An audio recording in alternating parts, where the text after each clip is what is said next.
Selamat pagi Bapa, selamat pagi Yesus, selamat pagi Roh Kudus. Terima kasih atas anugerah-Mu semalam. Halo, selamat hari Minggu semua anak-anak yang dikasihi Tuhan. Kita bertemu kembali untuk bersama-sama mendengarkan firman Tuhan dan bernyanyi bersama. Dan juga kita memohon supaya melalui doa-doa kita Tuhan tetap memberkati kita. Mari semua anak-anak kami yang dikasihi Tuhan, kita bersama-sama bernyanyi untuk memuji-muji Tuhan dan kita bersuka cita. Mari semua ikut ambil bagian dalam nyanyian pujian kita dari nyanyian Kasih-Nya Seperti Sungai.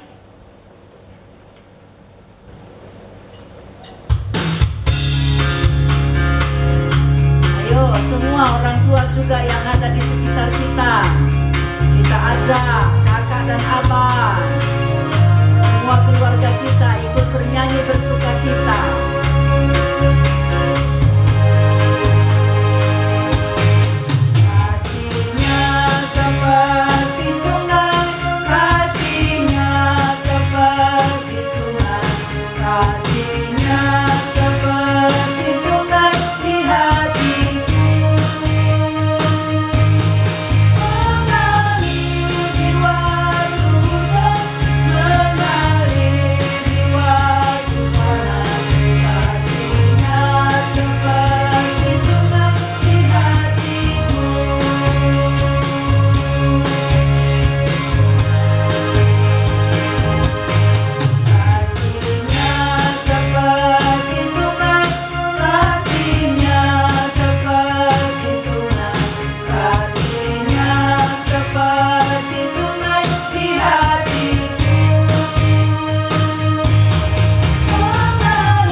Mari kita bersama-sama berdoa sebelum kita mendengarkan firman Tuhan.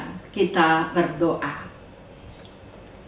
Tuhan Allah Bapa kami yang bertahta dalam kerajaan sorga, Tuhan yang sangat mengasihi kami di dalam nama Yesus Tuhan kami. Terima kasih Tuhan karena kami masih bisa bersama-sama bernyanyi memuji nama Tuhan. Dan kami juga memiliki kesempatan untuk mendengarkan firman Tuhan. Kiranya Roh Kudus Tuhan memimpin kami supaya kami dapat mengerti apa yang Tuhan firmankan melalui pembacaan Alkitab yang akan kami baca bersama. Di dalam nama Yesus Kristus Tuhan, kami berdoa dan mohon pengampunan dosa. Amin.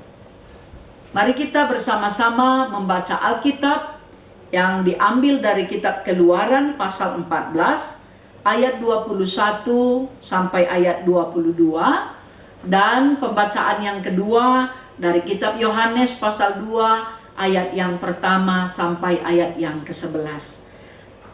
Saya akan membacakan teks yang pertama, Keluaran 14 ayat 21 sampai 22. Mari semua membuka Alkitabnya supaya kita bisa membacanya bersama-sama. Lalu Musa mengulurkan tangannya ke atas laut, dan semalam-malaman itu Tuhan menguakkan air laut dengan perantaraan angin timur yang keras, membuat laut itu menjadi tanah kering, maka terbelahlah air itu.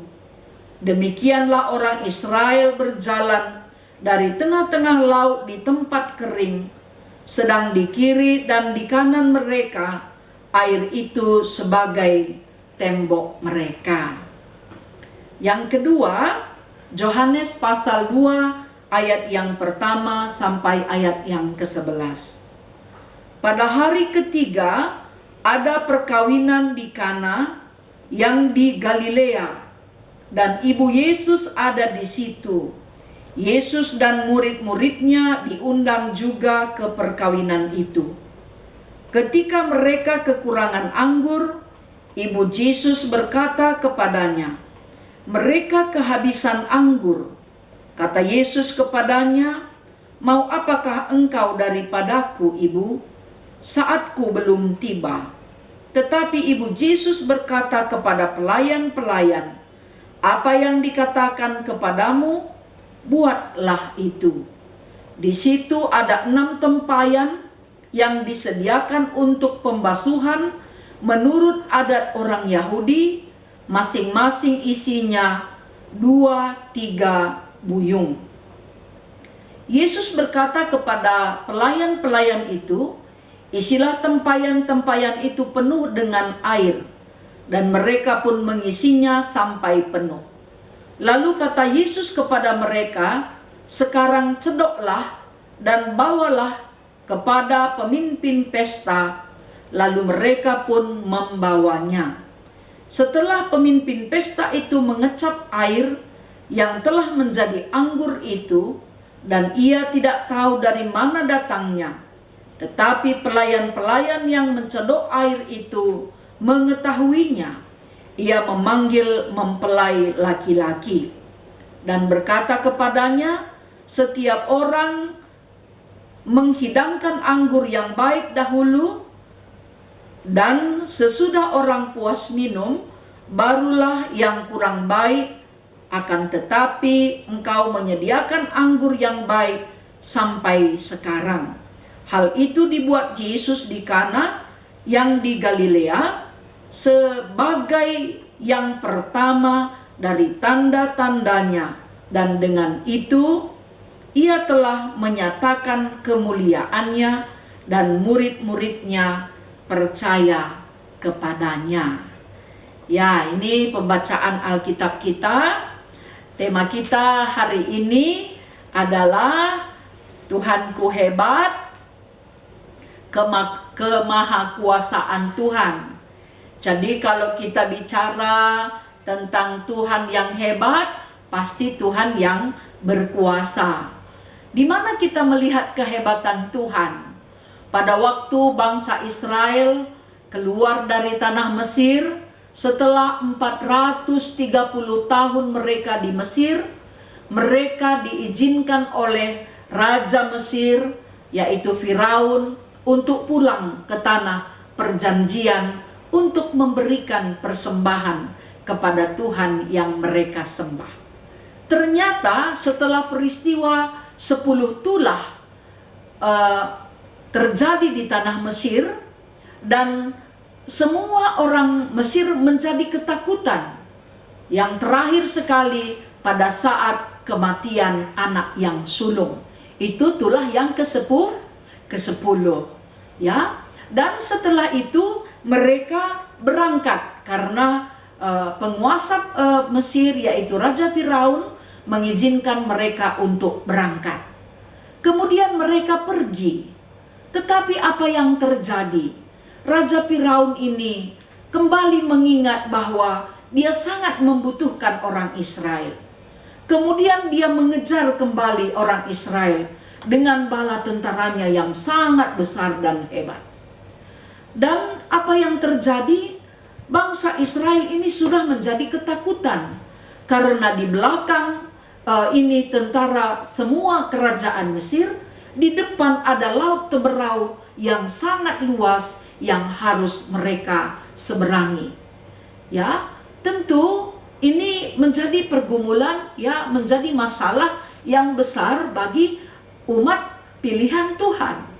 Kemudian apa yang dilakukan oleh Musa sebagai pemimpin rombongan yang berangkat dari tanah Mesir? Dia mengulurkan tangannya atas perintah Tuhan, kemudian air itu menjadi terbelah. Ya, terbelah 2. Kemudian air itu menjadi kering. Ya, di antara sebelah kiri dan kanan, di tengah itu kering, Jadi air yang kiri dan kanan itu seperti tembok, tidak bergerak. Ya, air itu seperti tembok. Kemudian bangsa Israel boleh melewati laut Teberau sampai selamat di seberang tanpa kekurangan suatu apapun. Ya, kita lihat bahwa orang Mesir ini menjadi kepingin juga tetap mengejar, berkeinginan untuk mengejar orang Israel yang telah menyeberang melalui laut Teberau itu. Kemudian Musa juga mengangkatkan tongkatnya, memukul air laut Teberau, air itu kembali bersatu. Kemudian banyak sekali bala tentara kerajaan Mesir ini mati dalam laut Teberau. Jadi ini menunjukkan tentang kemahakuasaan Tuhan. Siapakah di antara anak-anak kami pernah melihat air bisa terbelah menjadi dua? Ya, boleh nanti kalian praktekkan nakku ya. Ambil air di baskom atau air di ember. Coba kalian belah dengan pisau atau dibelah dengan tangan. Setiap kita belah dia pasti bersatu kembali. Setiap kita belah pasti dia bersatu kembali. Tapi ternyata laut Teberau ini sangat besar. Kemudian ketika Musa mengulurkan tangannya, air itu bisa terbelah menjadi dua, seperti tembok sebelah kiri dan kanan. Disinilah kehebatan dan kemahakuasaan Tuhan. Jadi kita harus selalu percaya kepada Tuhan bahwa Dia dapat melakukan segala sesuatu yang tidak dapat kita pikirkan. Ya, ini nggak mungkin kita pikirkan terjadi, tapi bisa Tuhan melakukannya. Begitu juga pada saat Tuhan Yesus bersama-sama dengan ibunya dan saudara-saudaranya diundang untuk hadir ke pesta perkawinan di Kana. Rupanya ada satu tradisi ya orang Yahudi, kalau pesta itu dikasih jamuan minumannya adalah minum anggur. Ya, anak-anak kami yang dikasihi Tuhan, semua kenal buah anggur ya. Minum buah anggur juga mungkin sudah pernah atau minum jus anggur. Ya, jadi dalam tradisi orang Yahudi ini, minum anggur ini adalah jamuan minuman yang paling sangat istimewa. Sehingga yang diberikan itu biasanya menjamu tamu-tamu dalam perkawinan atau pesta-pesta adalah anggur yang paling baik. Tetapi apa yang terjadi di pesta perkawinan di Kana? Ini saking banyaknya orang yang datang sehingga mereka kekurangan anggur yang akan disuguhkan, yang akan dihidangkan untuk tamu-tamu yang datang. Sehingga Ibu Yesus yang hadir pada saat itu, mungkin ada besar sekali kemungkinan bahwa Yesus dan orang tuanya adalah keluarga dekat dengan orang yang berpesta di Kana. Kemudian Ibu Yesus ini, masih ingat siapa Ibu Yesus? Oke, Ibu Yesus adalah Maria. Dia mengatakan kepada Yesus ya, bahwa mereka ini kehabisan anggur. Tapi Yesus katakan waktunya belum tiba. Tetapi apa yang terjadi? Ibunya ini tetap percaya. Sehingga dia katakan kepada pelayan-pelayan yang ada di situ, nanti kalau apa yang dikatakan oleh Yesus segera dilaksanakan ya, katanya. Dia percaya bahwa Yesus tidak akan membiarkan pesta perkawinan di Kana itu, ya pemilik pesta itu mendapat malu karena kekurangan minuman yang akan disuguhkan kepada tamu-tamu. Ternyata Yesus mengubah air menjadi anggur. Disinilah kehebatan Tuhan, kemahakuasaan Tuhan. Kalau air menjadi anggur, mungkin kita bilang aku pun bisa bikin air jadi anggur. Ya, kita masukkan air ke dalam blender, kita masukkan buah anggur, akhirnya menjadi jus anggur. Itu tidak. Yesus membuat air menjadi anggur karena kuasanya. Dia melakukan mujizat sehingga semua orang kaget, semua orang terkejut. Karena apa? Minuman anggur yang disediakan oleh pemilik pesta yang telah diubahkan oleh Tuhan Yesus dari air menjadi anggur, rasanya jauh lebih enak. Jadi anak-anak kami yang dikasihi Tuhan, ya kita harus tetap selalu percaya kepada Tuhan bahwa Tuhan itu hebat. Dia dapat melakukan segala sesuatu yang tidak dapat kita pikirkan, karena tidak ada yang mustahil bagi Tuhan. Coba anak-anak kami, waktu dalam peristiwa apa kalian bisa rasakan bahwa Tuhan itu hebat? Dalam peristiwa apa? Ya, mungkin pernah semua merasakan Tuhan hebat. Ujian, besok ujian, terus belajar. Ternyata yang dipelajari semua keluar, akhirnya nilainya bagus-bagus. Kita bilang Tuhan hebat karena Tuhan dengarkan doa kita, itu hebat. Tapi kalau mencontek nilainya bagus, itu tidak hebat ya. Ya, kalau kita berantem sama abang kita, sama kakak kita, itu tidak hebat. Yang hebat itu adalah kita mau mengalah. Seharusnya tadi kita yang benar, tetapi karena kita lihat bahwa kakak kita atau abang kita atau adik kita sudah minta maaf, kita mau memaafkannya. Disitulah kehebatan Tuhan, karena kita bersedia untuk mengampuni. Jadi anak-anak kami yang dikasihi Tuhan, ya Tuhan kita hebat. Dia berikan mama sama bapak kita yang kuat, ya bisa memberikan uang sekolah, mencukupkan segala kebutuhan kita. Jadi mama kita dan bapak kita juga adalah orang yang hebat, yang Tuhan telah pilih sebagai wakilnya untuk mendidik kita. Jadi kalau begitu, semua anak-anak juga, anak sekolah minggu, anak KAKR harus menjadi anak yang hebat. Ketika berbicara sopan, ya, mau menolong orang tua, ya, saling mengasihi bersaudara. Ya, ini semua kita harus menjadi orang yang hebat. Karena apa? Orang yang hebat itu adalah orang yang kuat. Orang yang kuat itu adalah orang yang selalu mengandalkan Tuhan di dalam hidupnya.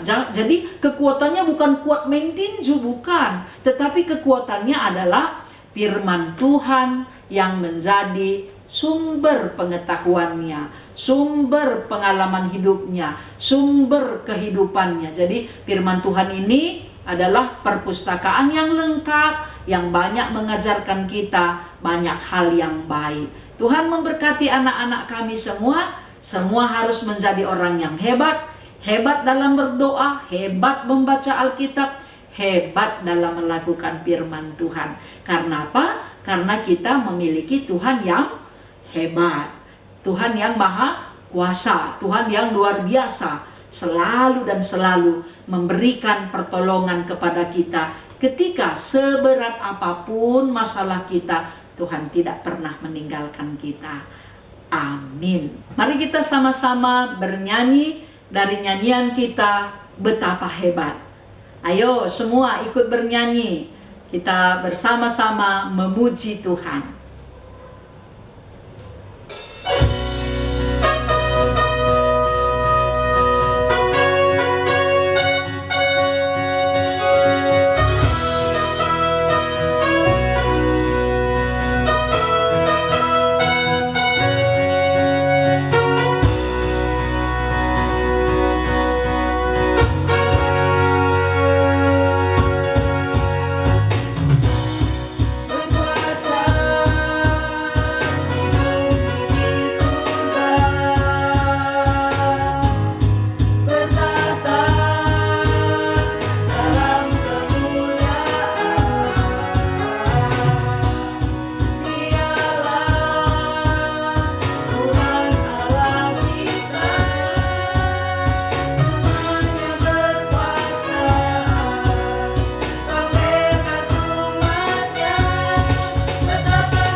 Mari kita bersatu di dalam doa, kita berdoa.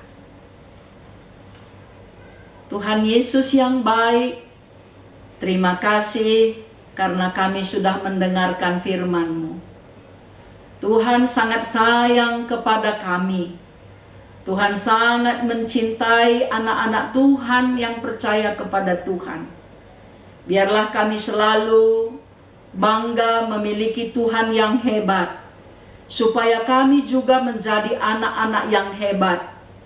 Kami rajin berdoa, rajin membaca Alkitab, rajin membantu orang tua, dan juga kami rajin belajar, rajin melakukan hal-hal yang baik. Tuhan, tolong kami supaya ketika kami berkata-kata, mengucapkan kata-kata, kami selalu diberkati Tuhan, supaya ucapan kami juga ucapan anak-anak yang hebat. Tuhan, berkatilah anak-anak kami yang sedang ujian, supaya dapat hasil nilai yang baik. Mereka juga rajin belajar dan juga mau tetap setia menolong orang tua. Anak-anak kami yang berulang tahun, Tuhan tambahkan sukacitanya. Yang sakit, mohon Tuhan sembuhkan. Dan anak-anak kami yang sedang sedih atau berduka cita, mohon kiranya Tuhan hibur.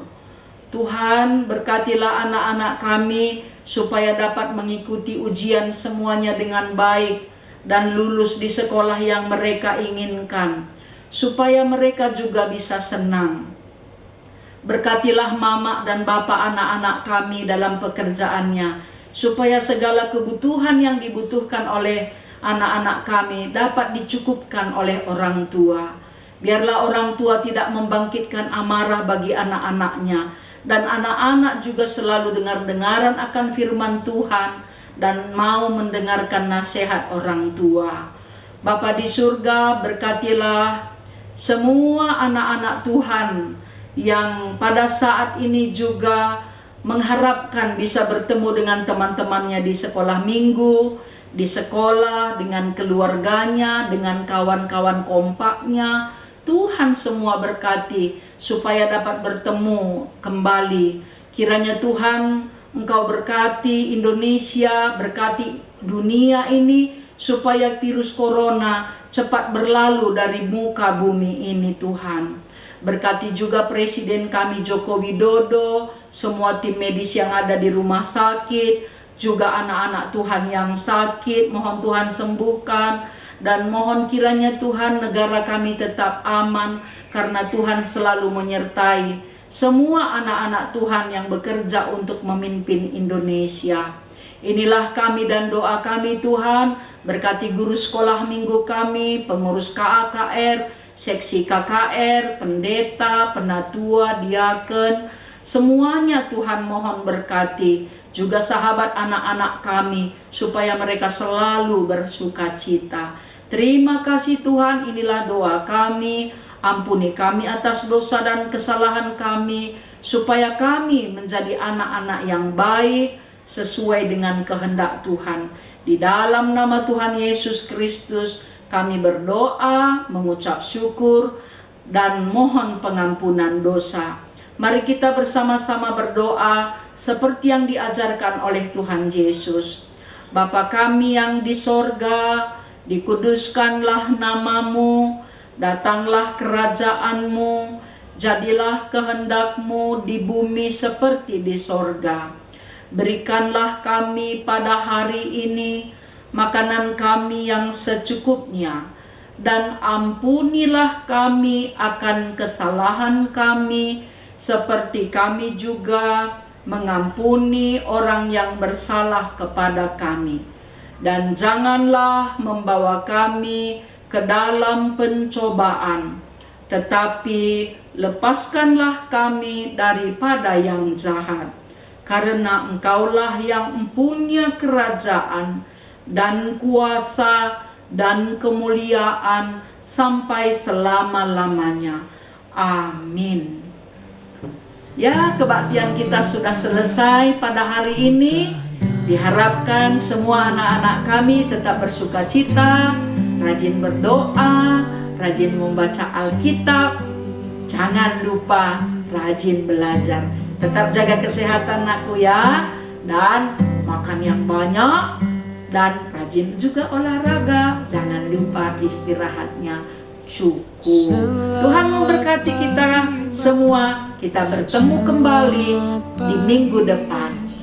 Tuhan Yesus selalu memberkati kita semua.